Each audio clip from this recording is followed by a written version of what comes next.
Hey guys, welcome back to another devlog. Before the video starts, I just want to say that over these last 2 weeks, I felt as if I did not do as much work as I could have done.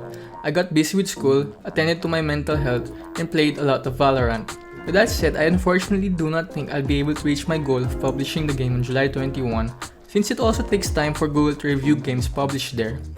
I unfortunately also do not think I'll be able to publish the game on the App Store, which is kinda sad given that I use an iPhone and I won't be able to see my own game in the store of the phone I'm using. This is due to the fact that Apple charges a fee of $99 for a publisher to be able to publish anything in a time frame of 1 year. And I have to use a MacBook in order to export my game into iOS. And these are limitations I unfortunately do not think I have the budget and capabilities to attend to. I apologize for this, and I also apologize for giving a small rant about these things. With all that said though, I actually wanted to complete 3 things in this devlog, namely, the character setup, sound effects, and the character select screen.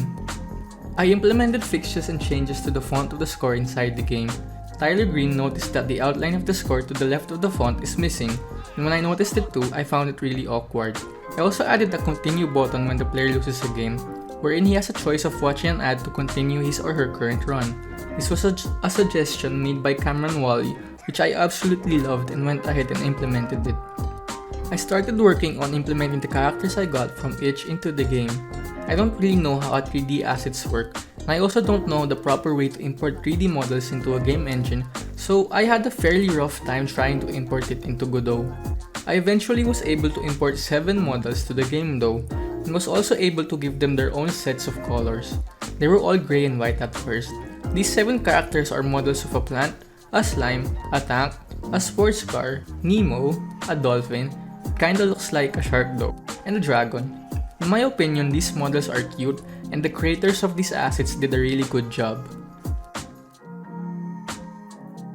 Before we move on, I just want to say that most of you watching my videos have not subscribed to my channel yet. If you enjoy my videos, please feel free to hit that subscribe button on the bottom of this video, as every subscription helps me in this channel. I also worked on adding sound effects for the characters to make people's money's worth. I wanted to experiment working on sound effects of my own, so I tried making some with noises I made with my mouth.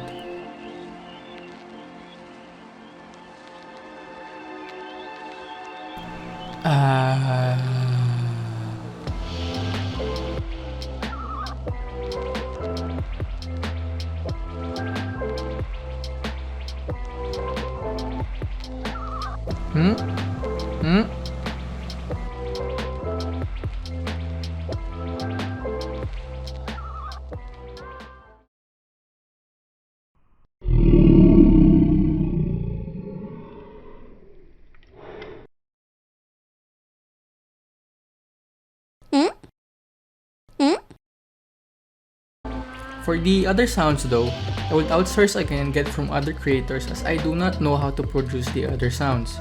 Sounds such as a dolphin sound and the sound of a tank moving. Creating and implementing the character select screen was the simplest to do out of all the things I did over the past 2 weeks. I just borrowed some code I used in the title screen and used it in a way that is useful for a character select screen. I placed each 3D model in their own viewports that are not visible at the start. These models will then become visible once a player has scrolled and reached the character. As you can see, I have ordered them in a way by their prices. I priced them in a way that I deem is worthy for a character of their caliber, with the dragon being the most expensive.